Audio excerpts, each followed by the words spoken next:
Okay, and moving into this segment, we're going to look at the patch 12.5, which is the next League of Legends patch to come out. It hasn't come out yet, but it's going to be the changes that are going to be coming soon.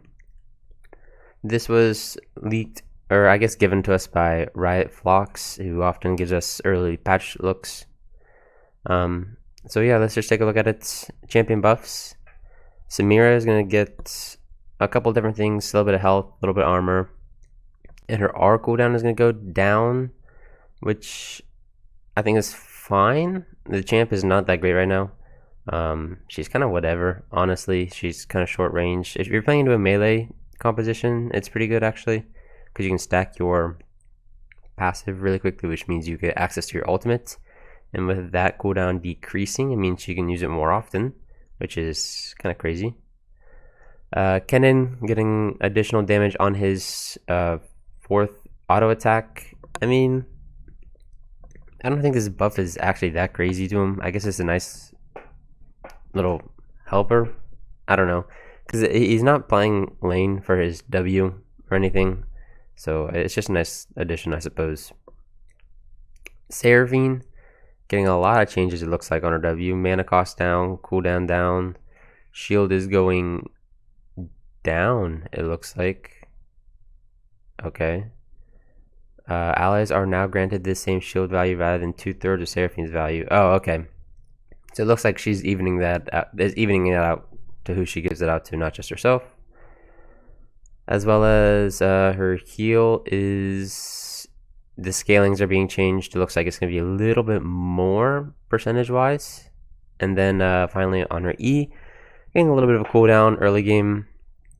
This is kind of dangerous. Seraphine was, nobody ever played her, right? But I always thought that she was in a decent-ish spot already. And there were certain scenarios where I thought she was a really good pick. But you just don't see her in pro play a whole lot, which is fine, I guess. Here, she's getting a couple of nice buffs. I am a little concerned for her E, that cooldown going down early game. That's going to be kind of dangerous in her laning phase, especially if you're putting her in a supportive role instead of a top or mid role. Because if you give her access to her E more often, then that means there's more CC in the lane, and she gets to stack up her abilities and damage more often, which is kind of scary, but we'll see how it plays out. Ari, it looks like the rework was too good for her. She's getting just a slight nerf on her W, and her E cost is going up as well. The Master Yi is getting tanked to the ground. Oh my gosh. He's losing damage on his Q. Crits losing damage.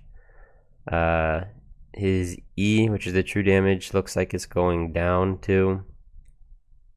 And then, interesting. So for his E and his ult, they're changing it so where if he is in an Alpha Strike, which is his Q, or meditating, which is his W, he can, it doesn't decrease the duration of his R or E. This is kind of surprising. I mean, I guess it makes sense. I mean, yes, it makes sense, but it's going to be so frustrating to play against, because that means he can stay in his ult for so long because he can just spam Q and W.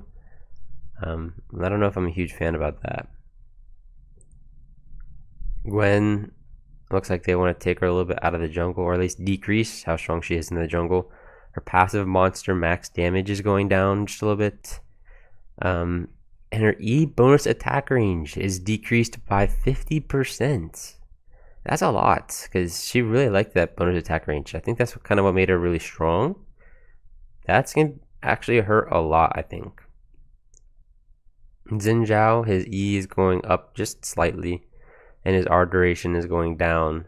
They're fine buffs. I don't think they're gonna like kill Xin Zhao or anything. He's gonna be real strong in the meta still. That's just not gonna feel as good for him. And then ranged Hull Breaker, looks like they're just giving it a ranged. Yeah, they're just giving it a ranged aspect. I guess they don't want the ranged champions abusing it too much. I mean, I think it's being abused pretty heavily in solo queue by melee champs. and the fact that ranged champs were going it and not really being nerfed as they normally are with items like that, it just kind of makes sense that Riot would want to do something like that. So, okay, with the patch 12.5 kind of out of the way, I'm going to do something new this week. I see a lot of high elo support players make like these tier lists, or a lot of high elo players in general actually make a lot of tier lists. So I thought it'd be interesting to make my own and try it out. So here I've made a support tier list. I'm kind of going to go over some of the top picks that I think are really strong right now. Starting with, the S tier. Like, these supports are the best supports in the game. You cannot beat them. Or like I should say, you can beat them. Everyone has a counter. Oh yeah, I'm missing some here. Yeah. So like, you can beat them, but these picks are really strong. Probably top of the line. You'll notice almost all of them are enchanters. What do you know? So enchanters right now, if you're unaware, are really strong. The healing and shielding items are extremely gold efficient. Not only that, but their kits in general seem to be really overpowered. So most of the enchanters made it up to S tier. Starting with you have Yuumi and Soraka, Lulu. I'll put those three next to each other because a lot of them do the same kind of gist. They'll poke you in lane a little bit, Karma more so than the other two, but their strength really comes from healing and shielding. Everyone is aware of how much healing Soraka can do. Yuumi very close behind. Karma with her AoE shields is really impressive right now. I think she's kind of slept on in a lot of areas. But right now, during this time, she's really OP.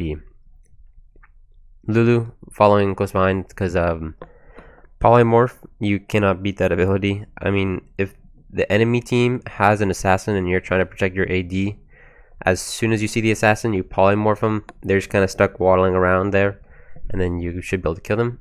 Also, just taking exhaust on her pretty much stops everything from happening.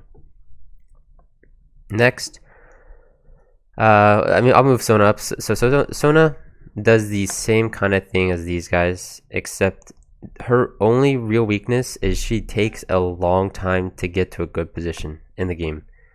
Early game, it is really easy to oppress a Sona. She has really low base stats, low HP, low armor, low magic resist, so she's very vulnerable. So if you were to pick someone like Leona or Nautilus into a Sona, the early game is a guaranteed free win essentially.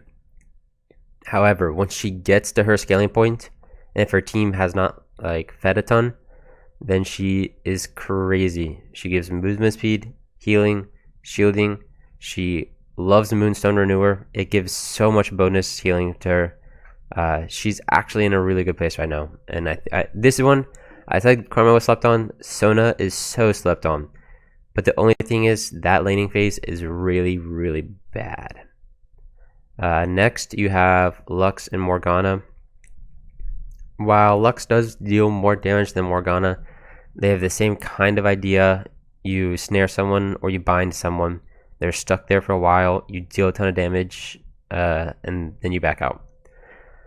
Not only that, so Lux specializes in dealing a ton of damage, and I've been using her a ton in solo queue. She's really easy to pick up. She's very straightforward and simple, and she's really good right now. Morgana with her black shield, I mean, she counters literally any engaged supports if you can time the black shield right. No hooks should land on your AD. No hooks should land on you. You've got great setup with your Q, binding, snipe, whatever it is. It's phenomenal. Then, of course, you have your normal three, Leona, Nautilus, Thresh. So these are all engaged supports, and they're the best engaged supports as far as I'm concerned right now. People can make arguments for some of the other ones, Blitzcrank, we'll get to those later. But Leona, Nautilus, Thresh are the most reliable, the easiest to play, and just the best of the best right now. If you wanted an engaged support to learn, pick up one of these guys, and they will suit you well. Next, onto the A tier. So A tier they're really good supports. They're just not as good as the S tier. These guys are all still fine to play. I think they're all really strong. So you'll do fine probably playing them yourself. We're starting off with Blitzcrank. I'm gonna move Rel and Rakan next to him. So these are your engage supports here. I guess Pike technically works here too. Tompkins is a weird in between, but regardless, Blitzcrank, Rel, Rakan, Pike. These are all strong engage supports. They're just not as strong as some of the other ones. Blitzcrank is really good, but I mean, he suffers just slightly more than Nautilus does, because the only thing that saves Nautilus is Nautilus's ultimate is undodgeable, which makes easy setup late game. Blitzcrank has to hit his knockup. I mean, the only other way that he's engaging on you is like flashing or hex flashing with his speed boost and then the knockup. But he has to hit his hook on you, otherwise he's going to be pretty useless, which is why he's stuck here, because his hook is actually kind of easy to dodge. But some people think he's a lot more impressive than he is. Yes, early game, in lane, if he hooks you, you should just kind of die or have to use a summoner. So there's that, but he can be better. Rel Rakan, great AoE knockups. Pair these guys with a Yasuo. I call it a free win, honestly. They only lack a little bit in the laning phase, a little weaker than some of these other guys. Rel is so slept on. Like, I see almost nobody playing Rel, and I don't know why, because she really does have an overloaded kit. I just don't think people like playing her because she's a little slower paced. I'm pretty one-dimensional, but I don't see anything wrong with it. Pike, I mean, he's got an execute. Executes are broken. It's just how it is. Not only is his broken, but his execute resets on a kill. Fantastic. Just what you needed. If you're playing solo queue, Pike is definitely a way to go. He's crazy good. Tahm Kench, we've been seeing him pop up a lot lately. I'm kind of newer to this pick. I wasn't never a huge fan of Tahm Kench. I see his strengths. He definitely saves his allies. His shielding from his ultimate is crazy. His laning phase against certain people can be very, very strong, but he'll suffer from extended poke trades. Then you get to something more enchanters. We have Jananami, Taric, Seraphine. While these are all good enchanters, they're just slightly worse than their S tier counterparts in some way. Seraphine is fine in general, I think, but I think she needs a decent amount of items, and she's also very squishy. That being said, if you're playing into a close range composition with her ultimate, it makes it really hard for them to get close to you without having to be too concerned about what's going to come next. I love Nami. I would have put her S tier, except she just isn't S tier. If you're a really good Nami, I think she could be potentially S tier. But even then, you're losing games to a lot of these other enchanters who are going to do the job better than you. And the engage supports are just going to ruin your laning phase. Taric is technically an enchanter engage support who I think is really slept on right now. If you take Glacial Augment on Taric and you hit your stun, it's crazy. They're stunned for like it's like 1.25 seconds, but then they're slowed from the Glacial, and you have so much attack speed that you just deal a ton of damage yourself. His healing and shielding is like mediocre, but it's his engage that I think is really nice. Zillion is cool right now. I mean, I guess he's cool, right? He's strong. I'll give him that. His laning phase is a little weaker, but post laning phase, it is hard to beat his ultimate and the movement speed that he's allowed to give out to others.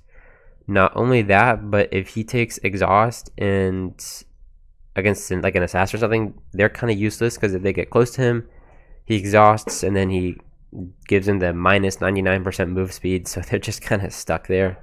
So I think that's why he's kind of an underrated pick, but he's really good still. I put Sona here. So I mean, Sena is a good support right now. But you have to pair her well with who you're playing against. By picking Sona supports, you're often going to have an ADC already. So that means your team is just automatically going to start stacking a lot of AD, and that can be dangerous because if there's no magic damage on your team, you're kind of messed up if they build armor. Not only that, but Sona actually has a lot of weaknesses to the hook and engage champions that people don't really abuse enough. Instead, I'll see a lot of times like enchanters played into her, or I mean sometimes she even gets away with some of these engage supports played into her when she really shouldn't, because her laning phase is like alright, but it can be better. Not only that, but her keystones and summoner spells are very, like, I don't know how to say it, like up in the air. I don't think people have like a one-dimensional way to play her yet, which can be useful in some scenarios, but right now I don't think it's the best for her. She did get the slow on her Q back, which makes her a lot stronger than she was, which is kind of why I moved her up. But that's about it for the A tier. Like, these guys are all good for you to pick. They're not like troll picks or anything, so they're all decent. But next we'll move into the B tier. So here we're going to start getting into, like, these picks are fine in certain scenarios, but oftentimes there's somebody else who does their job better. So if you take a look, like Alistar, Gragas, and Galio, I mean, I guess you can move Braum up, but these guys are like engage supports, but there's just people that do their job kind of better. Galio's kit, I think, works really well if you do someone else with a similar ultimate ability. So if you have a Camille or Jarvan, I think Galio is like the pick. Just because once they get put into that ring, you could think of it as, you'll get a knock-up, you get CC onto that person, and they'll just die, which I think makes him really strong. But he has to have that team composition. By himself, he's fine, but there's other engage supports I'd rather have, just because his cooldowns are actually kind of long if you look at him. Alistar, I mean, he's cool. You have to be a good Alistar to play him, I think. His roamings are really strong. I mean, you see Alicopter pull him off, but I don't know. I'm not a huge fan of him, to be honest. Gragas, same thing. He has his one knockup on his E, and then the ultimate is the AoE knockup. He's very disruptive, but it's kind of weak in laning phase. It's not phenomenal. It's very niche. That's a niche pick. Braum, maybe I put him here because I'm not a huge fan of Braum. I think in pro play he's picked not very much anymore. Very, very, very rarely, if any. Here's why I put him here. But right now, the big thing with Braum is he's got a lot of bugs that are surrounding his E, I believe it is, which is his shield put up, which it just makes him too risky of a pick to take. I mean, he will actually reflect Caitlyn Q, and some of the other spells will duplicate. Like, I was watching a video where he duplicated Fizz ultimate. Not sure how that works, but it's a thing, which makes it kind of dangerous to do. Bard is a really niche pick. His roams are fine. His lane phase is actually kind of fine. He's just not very strong. He's actually pretty squishy. There are other people who do his job better. He's good mix between like engage and healing, but he lacks the healing to be a full healer. He's fine. He's just not phenomenal. Brand and Nico Swain, these guys are great at dealing damage. Honestly, they could be moved up some tiers, but you're never really going to see them played too much, and these guys are going to suffer from other champions who are in the SRA tier. And then Renata. Renata's the new champ. I am not a fan of Renata. I don't think she's terribly strong, but I think I'm actually wrong in this thought process. I was watching some videos about how to best utilize her, and from what I saw in the videos, she seems absolutely crazy. So I'm going to be putting some more hours into Renata, and I'm kind of guessing this is going to change. But for now, like, I can see her utility, but I don't see it being that great. Maybe I'll change my mind here in a little bit when I go to try her out, but we'll get to that when it comes to that. C tier, so like these are technically supportive champions, but they're super niche and they're not really going to be played a whole lot, and they're going to lose a ton of lanes, or in theory they should. Almost all of these champions are like poke champions except for Amumu. They deal damage. It's not like phenomenal damage, but it is enough to be oppressive in lane, especially if you let them get ahead and just kind of poke you down. The only thing is, if you play a engaged champion into any of these guys, they just die, like on cooldown, which makes them really bad. Like, if I see one of these guys, I'm normally actually pretty happy about the lane. I'll be like, dang it, they're going to poke me down in lane, but who cares, because I'm just going to kill them on repeats. You go something like Pike, Blitzcrank, Nautilus, and you end up hooking one of these guys, they're just useless. And then we get to the D tier. So these are all champions that I thought were like, yeah, you could play in support, but you're just kind of trolling at that point. I've seen them support. I've tried a lot of them supports, but they're just either they need too much gold to be efficient, or their lane phase is too weak. I won't talk about really any of them, because I just want to put them here as like, yeah, it's interesting. They can be played support. Yeah, they've got their picks, but they're just gonna troll. The ones people might be surprised to see on, Ahri, she's probably not ever gonna be support, but I've seen her here and there. If you take Glacial on her, it's not. I mean, into certain matchups, it's fine, but most of the times, it's just not gonna be very fun for you. She needs too much gold to be efficient. Echo was put here simply because I saw T1 support Caria. He was playing Echo support and he was like winning every game somehow. I've never actually played it, but I wanted it to be put here so people were aware of it at least. Most of the other guys you guys have probably seen. Nidalee, I mean, her heal, if you build her supporter, her heal is actually kind of crazy. She does a ton of healing, and her damage is mediocre if you are building her the support style, but I mean, she still can be a play support, so I put her here. Poppy is a good stopper to a lot of these engages. The only thing is that she's really weird to play in lane, and it can be kind of not fun, but paired with the right people, it works out, and paired against the right people, it works out. Like, she'll just completely stop Nautilus from engaging, Rakan from engaging Pike. I mean, it's kind of crazy.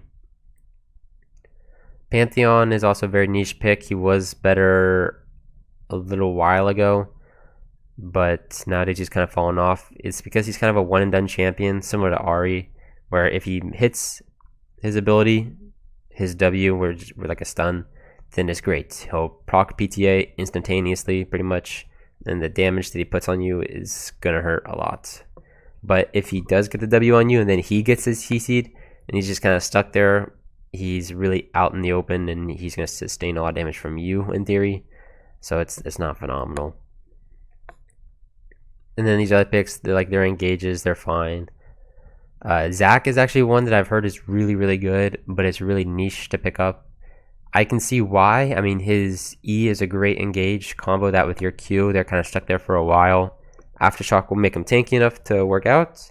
He's just going to not have enough gold for his normal build, which makes him a little weaker than if you had played him jungle or maybe even a solo lane. But yeah, those are my kind of hot picks for the week. SA tier, I think, are the guys you want to be focusing on. I don't blame you for playing B tier. Anyone else below that, I say you're borderline trolling. Unless you're like a really good player of that supports, it's kind of troll to pick them up. I will say, like, my 3 top picks for the week. I think the best enchanter healing wise is probably Yuumi, because her lane is crazy. She if you have a good AD and the AD is not getting hit by a ton of skill shots, your lane is fine.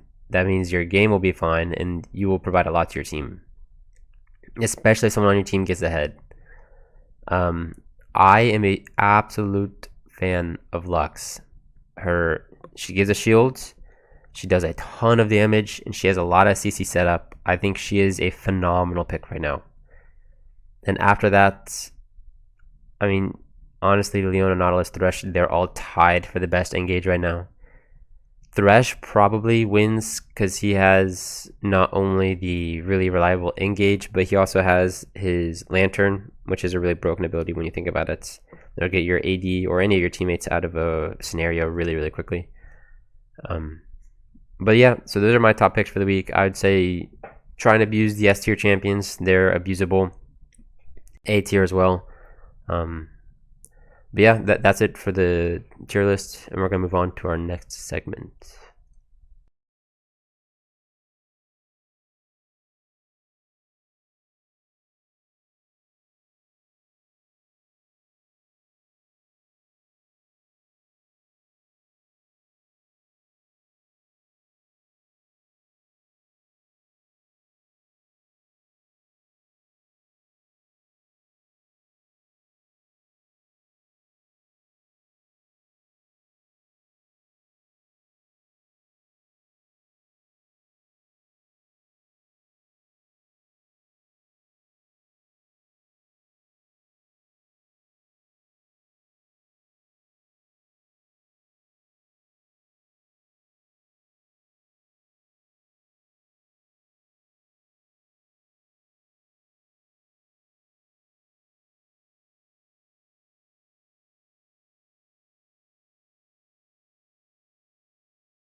So, currently bot lane, Jinx Zeri, pretty much. Yeah, bot lane's pretty fun. I mean, it's been Jinx Aphelios with a Zeri ban, like 24/7, and occasionally there's like Caitlyn's been seeing bans, but I feel like that's going away a bit. People are like, oh, she doesn't really matter. And then there's like Jhin every once in a while, and it's I want to say it's like stale. I guess it definitely feels stale because it hasn't moved in a while, but uh, the support matchups and like the champions around it have kind of changed a bit with like mid getting enchanters and stuff. So that kind of makes it more fun. You think it makes it more fun? Yeah, well, I mean, when you get to have like a bunch of champions that shield and heal you, it's fun to play hybrid carries like Jinx especially. I think I'd like because it sucks because like I used to be like a Kai'Sa player and you can't play Kai'Sa without losing lane. Yeah. So I would like that back, but I guess at the same time, there's also a feeling of comfort. I think, like like talking a bit about the patch notes, they haven't touched bot lane champs, like specifically Jinx and Aphelios, and at all. They've touched Zeri, but I think she needed some touching. I mean, she was she just she released, definitely, yeah, no, I agree. She definitely needed something, and she definitely, it was a noticeable like nerf, but she's still like really strong. Um, So yeah, I think the next patch they like touch Samira. They do. So they give her more armor and I believe health, and then they Health, yeah. decrease her ultimate cooldown from 8 to 5 or 4. Yeah, it goes from 8 to 5. I mean, it's exciting, but I mean, unless she's playing into a more melee composition, I don't think it's as good. Yeah, I mean, especially like the alts, I think it's just placebo. It doesn't do anything. If you're gonna get 2 alts in a fight, you're probably already winning it. Yeah, that's fair. Like, it just matters that you're getting an alt off. And then the armor, I mean, that's good because it fits her identity of like wanting to go in, and like giving her more bulky stats for lane so that she can do that. is good, but it it's not gonna push her in. You know, like Yeah, it's that's so what I was easy to play thinking. around her. She's way too short range. She doesn't have any wave control if she's not melee on the wave. And doesn't change with the meta ADs. Like even Jin, like just body her. So kind of blows, but for Um, Samara, I'm looking at like professional picks right now, and one of the higher up ones is actually Ezreal. mm, Um, I mean, I don't think we've ever played Ezreal, and I cast the varsity matches. I've been watching you guys play. I don't think I've seen Ezreal picked for you guys either. Um, I mean, is Ezreal just kind of one of the pro picks? You know, kind of like it's just it is a pick that they often go, or does it have a little bit of um, strength to it? we played it one game with Ezreal Yumi. Didn't get so hot, but I think Ezreal. So with like Felius and Jinx, they're like champions that need to be played around or like to be played around. So when you have that bot matchup, it's basically like Clash of Titans, kind of like pushing for prio, and it's on support, and like kind of everyone kind of looks bot. Especially with like TPs not being in the game for Mm. top, it's like you just kind of can ignore top or like maybe dive it if it's a good matchup, but typically it's like okay, what about bot lane? And but with Ezreal, he is this weak side AD that can actually battle their ranges come like mid game once he has some items. Uh, and he gives this kind of poke, which I think is really good into like especially Aphelios. Um, Aphelios really struggles because he can never hit Ezreal. Come later, like Aphelios would dominate in a lane theoretically, but uh, yeah. So I think it's like a good answer for like a strategy that revolves playing as much around bot and looking elsewhere.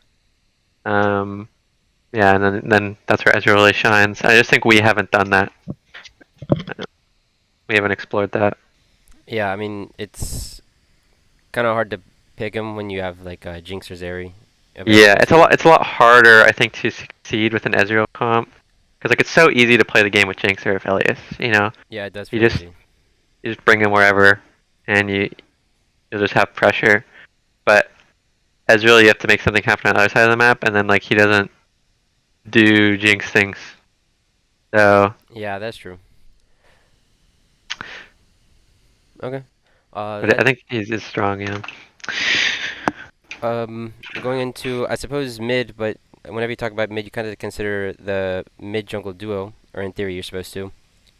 Hmm. Um, Mid lane's kind of still dominated by the AP mages, which I mean it's fine. It's normally been dominated by that, especially in pro play. But I don't think it's changed too much in a while, has it? Uh, not really. Mid lane generally has like a circle of the meta. Basically. The church. The Yeah, it's just church. there's always like a cycle of mid laners. You always eventually get to Victor Corky, and then it progresses, and then you get like Rise LeBlanc. It's just always a circle. Yeah, I watched a clip of Nemesis, who is the LEC mid laner for Fnatic, and he was talking about how the way he put it was the meta will always come back to Rise because he's never not bad. It's just people get tired and bored of playing him, so they go to like these new picks. Like we have Vex, who is newer. Zeri can be flexed to the mid lane, but not often. But like, people get bored of Rise, right? Because he's kind of one-dimensional and does the same thing every game. Uh, but he's always going to Yeah. be good, right? Because he's never going to be taken out of the meta. I mean, it is Yeah. what it is. I don't know if you guys are fine with it being kind of stagnant. I mean, for mid lane, to me it seemed a bit more. There's been at least a bit more movement, especially with like enchanters. That was kind of fun for a bit. No, uh, and I a like, lot of the or you can go go. on. Sorry. Oh, I was gonna Uh, say I like Ari being here now with her rework. Yeah, that's a new one. I Yep. mean, she definitely spices it up a little bit, gives it a little more movement, I suppose. hmm. Yeah, she was popping up a bit, but I feel like it's kind of just players mid laners like kind of like Nemesis said, they get bored, and Ahri is very fun. So like, I don't know, especially watching Champions Queue. It's Mm. like people were picking a lot of Ahri early on, but then eventually like players are like, dude, whenever we have Ahri, she just does no damage. Like, she can charm one target, then she's like out of rotation for a bit. And so she's been like kind of falling out, and then now she's getting hit with nerfs. Yeah, to her W, I believe is what it is. Yeah, W mana and damage, I think, is It's not all, like a and then it's not like a crazy thing, right? It's not gonna like yeah, absolutely kill her, but it's not gonna feel nice, especially when you're already lacking that damage. yeah, like she definitely doesn't have like a team fight presence like Oriana. Like, still feels much, and Oriana like has a arguably safer lane. Right. That's like, what are we really picking Ahri for? When you I can don't pick know. other people. My opinion, she's just kind of a worse LeBlanc. She needs all Yeah, the new stuff. that's Oh, that's true. actually so LeBlanc true. doesn't. Yeah, I that's a didn't good think about it point. that way. It's interesting because the patch notes when they reworked Ari, they said like, oh, we didn't want her to be like that one and done. She misses charm kind of thing. So we're gonna give her like more mobility and whatnot, right? To give her team fights a little more impact. But I mean, she still feels, I mean, more or less the same, right? I mean, she But gets yeah, the resets, but I mean, because dashing around doesn't do damage. It's just like you're just dashing, you're just dancing. You're not actually Yeah, doing anything. I mean, yeah, in solo queue, I think it's a more impactful pick because like charm matters more. You'll catch people out, not coordinated teams. It's good, and then resets are really good. But yeah, in pro play, I don't think like people don't just get hit by random charms as much. So yeah, I was watching the G2 versus Schalke, I think it was today, hmm and Caps was playing Ari, but like they just weren't getting hit by the charms. yeah, yeah, And then the Ari was just kind of like sitting there, like, well, now what? yeah. Definitely a copium pick. Yeah, yeah, that was a sad game. I don't know if you guys watched it. Well, I'll touch on it briefly, but G2 was up 10k gold at 19 minutes, but then lost the game because they don't know how to finish the game off. So, but past that, we'll go to jungle. The jungle picks, I don't know. I feel like they've been kind of the same thing for a while now. Yeah, it's always Zinzao, which it's getting hit with nerfs next patch, which is interesting, but it's been Zinzao for a very long time. The new spicy pick though is Gwen, which is also being nerfed out of the jungle, I think, but that was the new spice. But I do like what they're trying to do with like the past assassin uh jungles where they just buff random champions into the jungle to like spice up the meta, or else it's just these same bruisers over and over and over, and it's just the same cycle, just like kind of mid lane. Um, were you a fan of when the assassins were in? That was around the worlds, right? Yeah, that was right around Worlds. I think I was a big fan actually. It's still like there's some of them that can play it, but they kind of killed that a lot by re-nerfing them. But I do like when they add just new junglers into the game. There's champions that don't fit into the rest of the meta, like in their old traditional role, and then they just bring them into a new role, like maybe like a Rumble or Diana, where they're new picks in the jungle that are strong that they weren't strong in their old other positions. I don't Yeah, know. I feel like when they do that, they always make them OP. that Yeah, Like is that's true. true. That is true though. like it's never like, okay, yeah, here's Morgana jungle. She does like 300% damage to jungle monsters. And she now is the fastest clear in the game. Yeah, I think if they could find balance in it, I think it would be good. But it's hard because if it's hard to perfectly balance because there's these really strong bruisers, and so they want to make them be able to contest them, but then they overtune it, and then they try to overcorrect, and then they undertune it, and then it's just out of the game again, and then it's just cycle repeats. Yeah, I feel like that's where it is now. So like we had the assassins had their time in the sunlight, right? but then they're just gone now, and now it's back to Yeah. kind of what it's normally been traditionally, which is Uh, like you said, the bruisers. Do you think that the Gwen nurse will actually push her out of the jungle? I think it will hurt her a lot. I think that she might be able to jungle still, but it hurts a lot. Really? Oh, that's interesting. Cause like I don't know, when I looked at it, it was like the AP ratio on her passive to Mhm. camps, right? Yeah, And which is like all the damage of her first clear.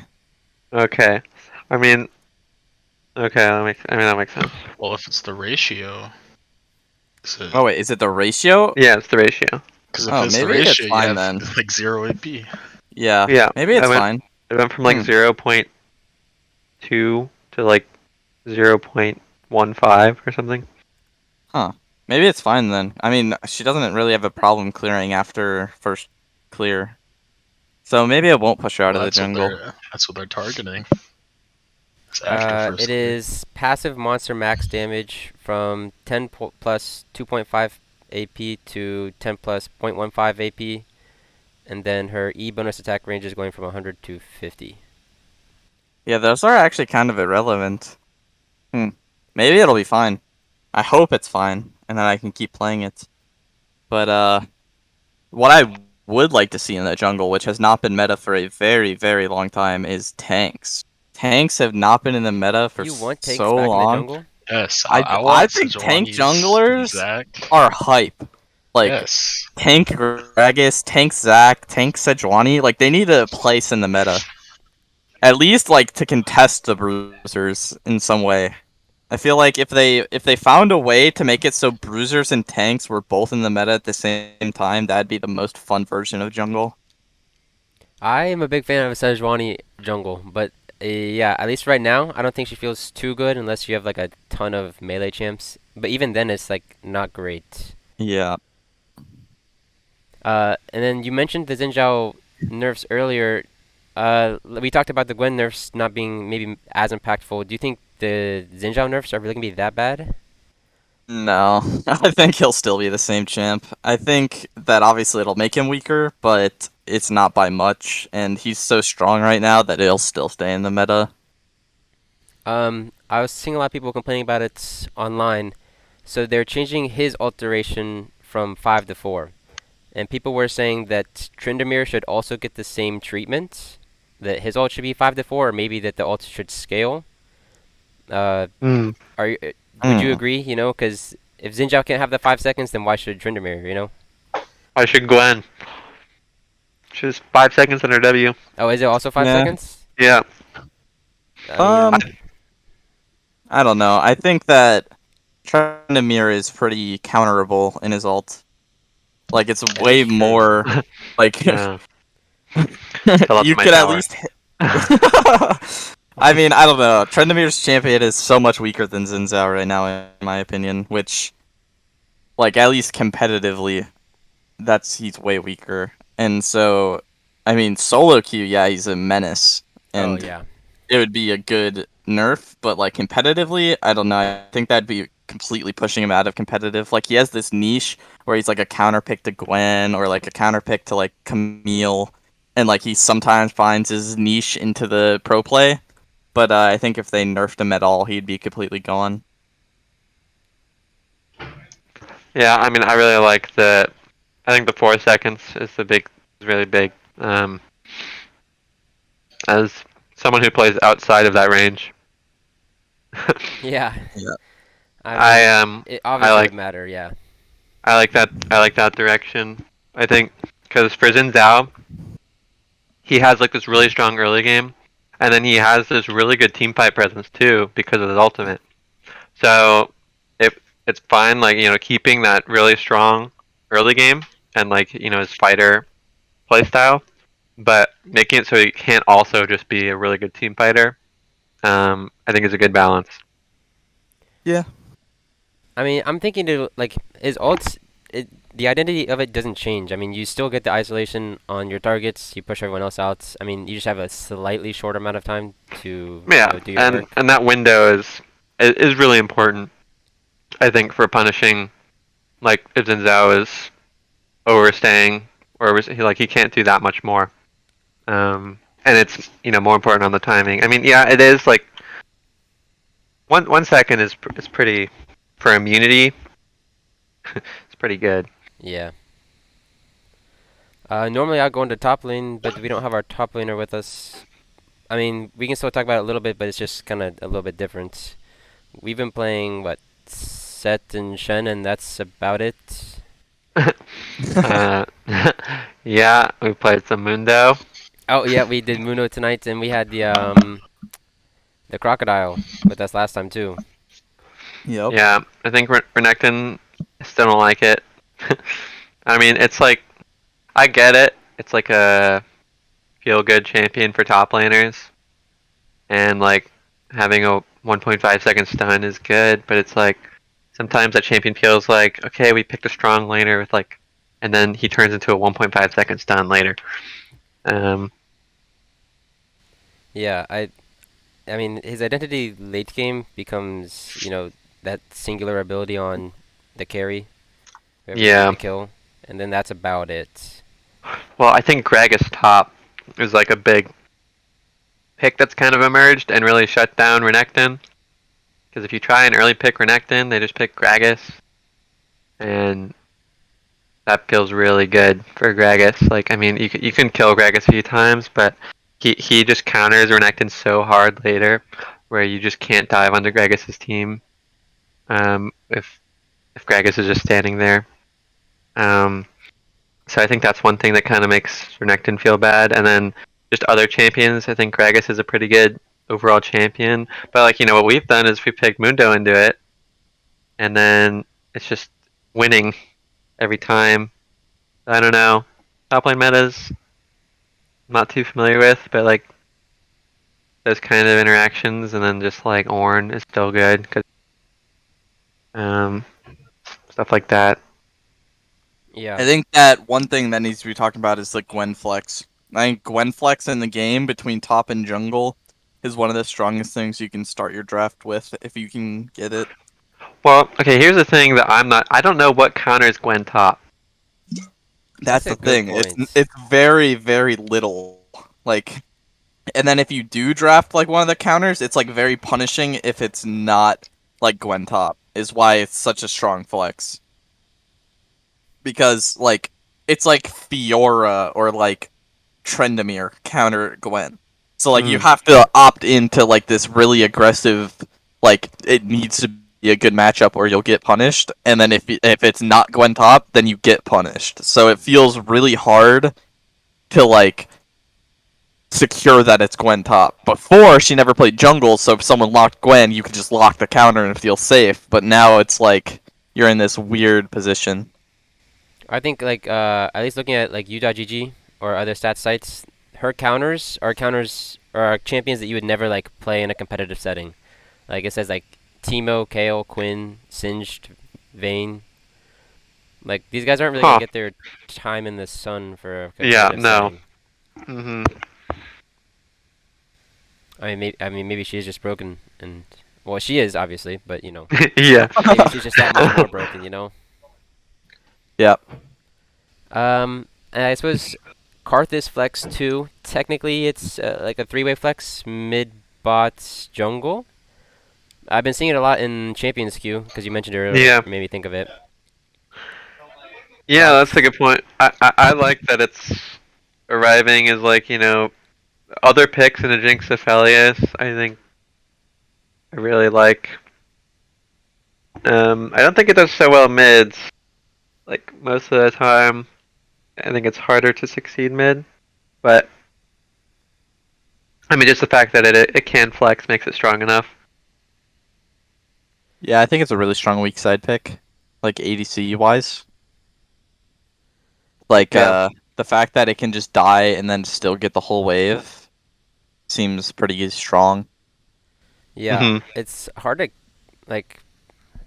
Bot lane at least it's hard to play against him because even if you do kill him, you're probably gonna put yourself in a weird position where he can almost kill you his earliest game. Yeah.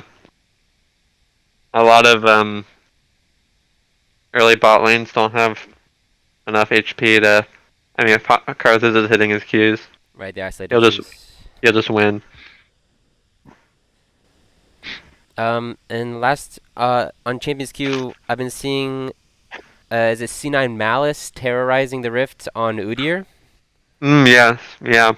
Um, are we ever gonna see Udyr in our games? Probably not.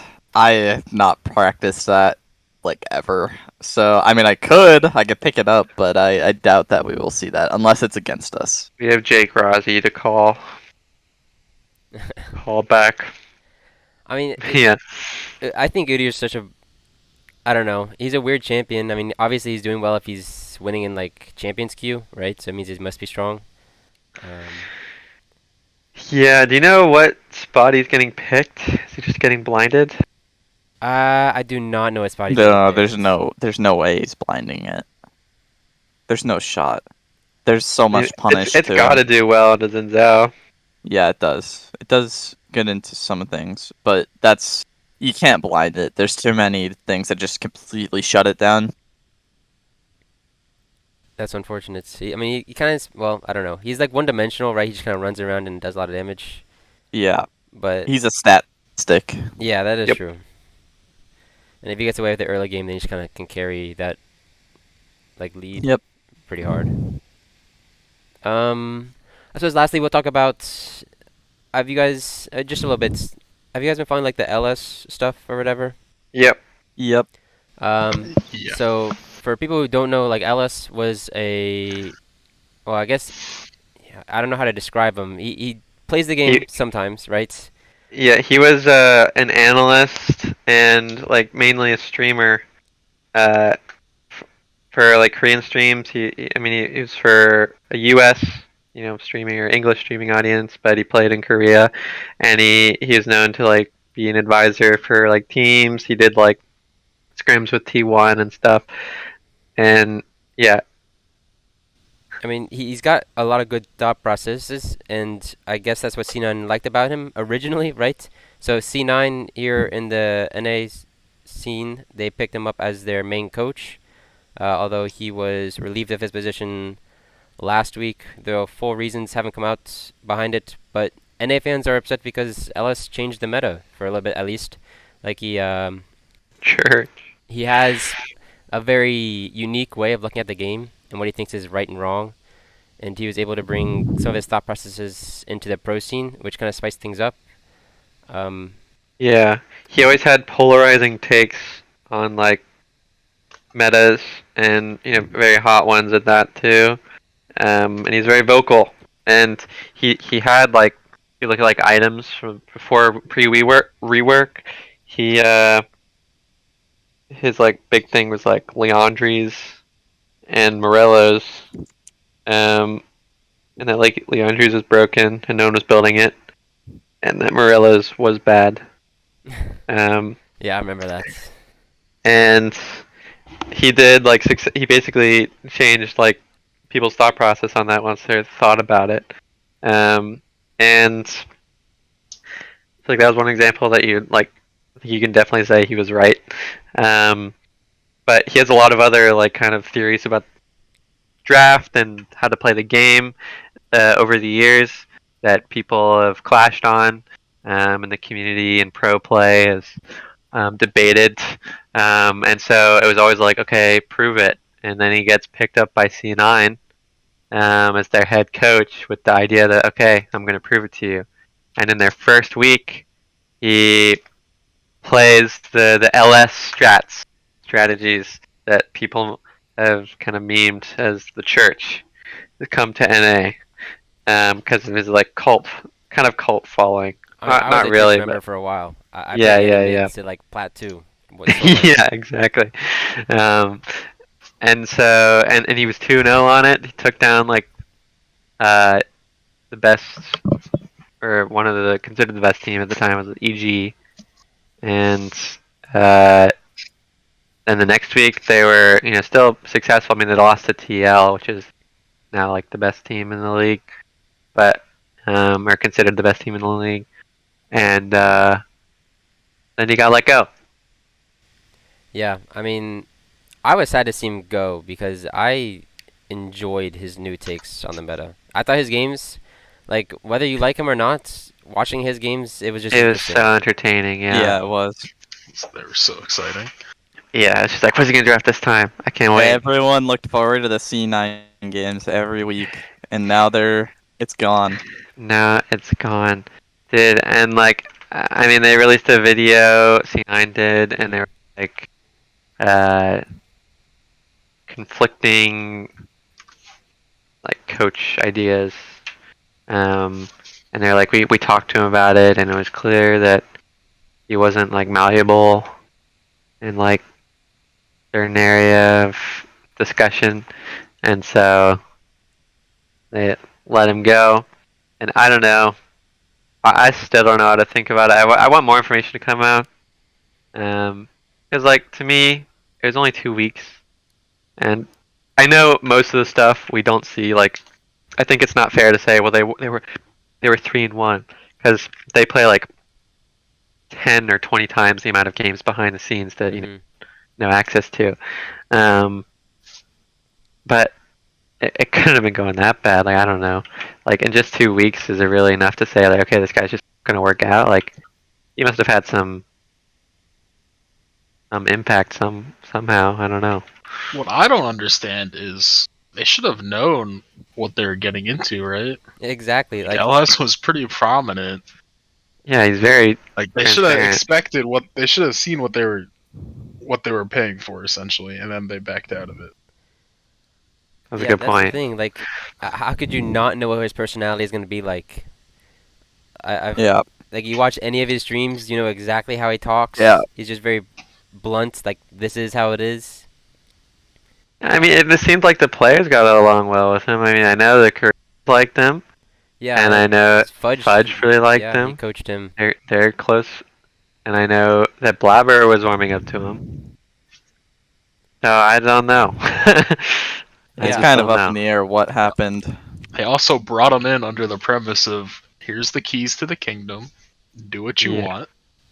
Right, And like then- they're like and then they didn't let he him is do what gonna he spice wanted. things up. Like I don't know. I mean, I don't it was get it. exciting to watch. Is the last thing that comes to. Definitely feels bad as a viewer, but I mean, what do you think? How's your stance on watch them? Sagan?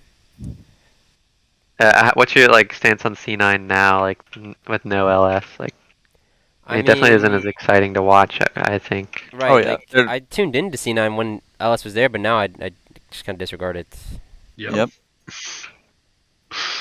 I Have- feel like that's like how everyone feels. Yeah. Have any of you watched the like behind the scenes C9 videos? Their on Cloud9 series. I watched part of one of them. It was where he's like, Fudge, just pick Soraka mid. Like it won't lose. Like it's Faker says it's good. Yeah. But other than that, I haven't really seen any other behind the scenes things. They looked like they were enjoying his presence. Yeah. I mean, I saw the one that was like post LS, and I mean, I do like their players. I mean, especially like, it's fun to watch like Berserker and Summit. They have great personalities, I think. And I mean, Fudge and Blabber are great. So I do kind of, and you know, a lot of like the tweets stuff have been like, do keep supporting our players. And I do feel that, you know, like the core of the team is still the same, and they are really good. So like part of me is like trust the process, because I watched LS's return stream. I mean, he didn't say much. Yeah, he said he Because- was not allowed to. Yeah, he's barred by lawyers, Yeah. and that could mean anything. Again, still, we just don't know. But I think I'm trying to just still support C9 because yeah, their players are good, and Max will suffice eventually. Once I stop being salty. He also said that unfortunately he would never now after the C9 thing, said he's never gonna go back to coaching. I think is what he said, right? Something like that. Yeah. Like that. Which Yeah. was honestly kind of heartbreaking to see or hear, at least, because I was really hoping that he'd have some miracle return, right? Because it was Yeah. fun to watch. but I can't say I don't get it. Like, thinking about like what he did, he's like, okay, I'll move my whole life. Just go to North America, start coaching. Oh, 2 weeks, you're out. Okay, well, bye. Like it is. He talked about the risk a lot. Mm-hmm. I mean, lucky for him, he has something to go back to. But I think his like justification for it makes a lot of sense. And it's just like, can he still contribute to the league community from with what he's doing? Like, answer is yes. Like, I think yes, and he thinks yes. So, we'll get more LS for us to personally view, which isn't a bad thing. For those who like that. Um, one of his most recent takes recently was Hullbreaker is a terrible item. His argument was like the Hullbreaker is more so that you can like move the enemy. If you think about like in lane, you want to move the enemy under their tower, take the towers or whatever. Mhm. And the Hullbreaker, while it kinda can do that, in pro play it doesn't end up contributing to anything meaningful. And then as soon as you start a team fight, you lose like all of its good stats. Which I thought was really interesting because people have been kind of on the Hullbreaker train for a while. I mean, Rek'Sai jungle took Yeah. Hullbreaker first, which I thought was kind of troll in the first place. Um, but I don't know. Are your thoughts on the items or on the item? Well, I think it's pretty strong. I mean, it's getting a nerf, right? This next patch coming up. For range champs, yeah. Yeah. I think it's also getting nerfed in general. The cannon Mm. stats are getting nerfed. I didn't see that on the preview, but Oh, maybe I'm wrong, but I think can be strong. I think you have to play around it, but I think it can be strong. I don't know, though. Yeah, I know that. I would agree. It can be strong. I'm not sure people are using it to its full ability yet. Yeah, I mean, I know that like seeing it when both my solo laners are building Hullbreaker and then permanently just run to side lanes, and I'm like, guys, that feels kind of bad because then the enemy, well, at least the enemy team is just going to each one of them one at a time, like and like 3v1ing them or 2v1ing them, while just having someone wave clear the other side, and it was just they're both, and you can't say group because every time you tell group to them, They they're like, ping now I the have Hullbreaker. Hullbreaker. I'm And hunting alone. I'm punching alone. I'm like, come on, man. So, and that solo queue sense, I'm like, okay. But assuming you just have like a top laner dedicated to building it, um, I don't know. Again, like I don't play top lane, so it's hard for me to really judge. But I think, just especially knowing pro play, like there right now, there's not a lot of games that are won through split push. Like, I mean, obviously, split push pressure is important, but you're not like taking Nexus turrets while split pushing. It's more like if you have a successful split push, yeah, you'll get turrets or you might get an inhib, but then you have to ask like, is that because you have Hullbreaker or is that because you're in a good situation on the map?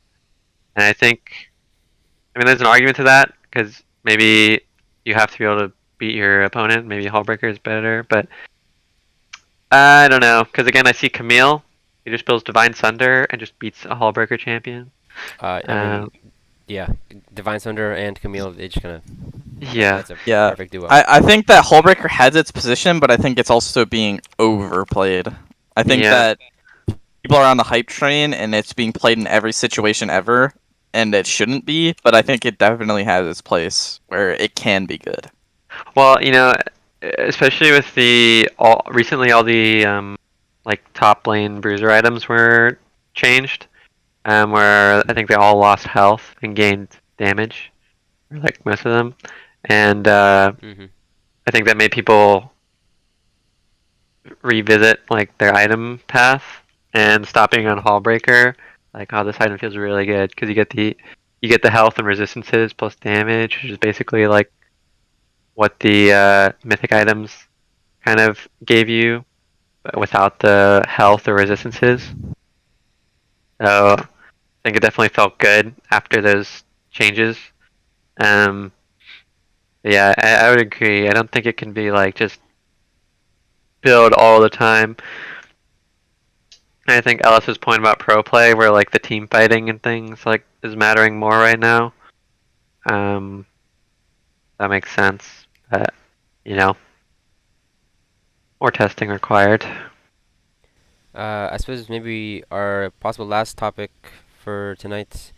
A while ago, TP changes came in. I discussed Yes. them a little bit when I did my assignment last week or whatever, but I was curious getting your guys' thoughts on TP changes. For me personally, as a support at least, I'm less scared of them having a ward in the bushes, and I'm just less scared in general bot lane, and it feels really nice. I love it. Speaking of bot lane, like I remember hearing Double talked about this, or Double Thinky. They were like, before I felt like it was like a necessary skill to be aware of like the wards they place in the bush and be consciously thinking of like, can they TP on me? But now that that's gone, it's like, why the heck was that a mechanic? Like, why did I have to think about that? Yeah. It feels really nice. I know that like one side effect was like the Janna top thing that popped up for a bit, and part of that was objective bounties, part of that was TP changes, part of that was just top lane being an island, which again TP changes. So I think we still have maybe some more like things to see with like or more impact of the TP changes, because like top lane has been like a lot less impactful and bot lane's become more impactful, because you just play to the lane that has two champions and like can take towers. But again, initially for me, I really like it. It's just my role because it makes it feel like I can do more in solo queue. Like, I determine more of the outcome of my games. And I don't have a level 11 TPing on my level 7. Yeah, I know that. I remember the feeling. Other thoughts on the TP changes? How does it feel mid? I mean, I usually played control mages, so I'd second TP to a wave anyway. But I think it really killed a few champs that really relied on that, like Galio. I used to play him, and one of the biggest things was just TPing bot to a minion. And now it feels like you can't really do that. So it's much harder to roam, basically, because his ult's reactionary. I didn't think of that. I think they should have made it so you could TP to wards, because I think then it's like a setup. The TPing to minions was what was OP, because you could literally just do that anytime you felt like it, if they're making a play. But the wards are something like you have to set up, and there like you can sweep a ward. I mean, I know what you just said. You didn't like thinking about that, but I don't know. I I think never it just TP'd added a on. level to the game where you could bail out of mid lane if you had a terrible matchup. Oh, that's Yeah, interesting. I mean, I never got TP'd on or like punished by a minion TP. It was always like a ward that was like Yeah. way out of the way. Like if they TP to a minion, I'm normally never playing like way past my minion wave. So I feel like at that point it's just like the same thing. I do hear you, like mid lane impact, but or I think it's really top lane impact because you can still do stuff mid, but at least for those champions like Galio. Yeah, I feel like top laners are they're just locked into a 1v1 where it's kind of matchup based. And Yeah. I'll just take an ignite, and then Shen's made his return Yep. because he can still TP bot. Yeah. I think the TP changes made Shen a lot more like viable and strong because of the fact that he's like the only one that can move now compared to other champions. I mean, they can still. Everyone can move like after 14 minutes, which I actually think is a pretty good timer for it. Yeah. Because that's about was- after 2 drags. I was hoping for 10 10, really. because then you can actually make plays. I The think problem this- with it is the plates. They want to sync it up with plates, so Yeah. obviously they start at 14, but I think it should have been 10. Yeah, because if you can make a TP play and And the get TP play 5 results plates. in a full turret Yeah. of plates, that is huge compared to just like no plates. Yeah, that does make sense. I mean, but then you'd be splitting it amongst like probably 2 to 3 people. I mean, you still just get the gold. Yeah. Yeah, that's true. That's true. Um, that's probably about it. I appreciate you guys talking with me on this. So thank you guys very much. Yeah, No problem. thanks for having. Okay, and that wraps up my podcast for this week's assignment. Sorry about some of the audio issues. I switched headsets about midway between like filling my sections and didn't realize that the audio was changed so much on this headset. So there was that issue. I tried to fix it best I could in the editing, but it might have gotten through a little bit. So, but I enjoyed the final product, and I appreciate everyone who came out and talked to me. See you all later.